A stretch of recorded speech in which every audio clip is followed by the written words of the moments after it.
அது மட்டும் இல்ல, டைரக்டர்ஸ் ஆகட்டும், யாருக்கு ஒரு ப்ராப்ளம் வந்தா கூட முதல்ல வந்து குரல் கொடுத்து அவருக்காக போராடிய இன்னும் எத்தனை ஆண்டுகள் ஆனா கூட அவருடைய படைப்புகள் மறக்க மாட்டாங்க. அவங்க பேர் எந்த இதுக்கும் மக்கள் இதயத்தில் எந்த இதுக்கும் தனிப்பட்ட முறையில் அவரு ஒரு குழந்தை மாதிரி பிடிச்சா பிடிச்சதே இல்லைன்னா இல்லை. என்னை பத்தி ஒரு நிறைய விமர்சனம் வச்சிருக்காரு.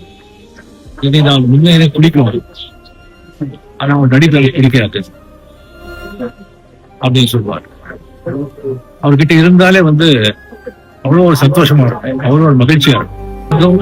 என்னுடைய கலைகளை என்னோடவே இருப்பார்.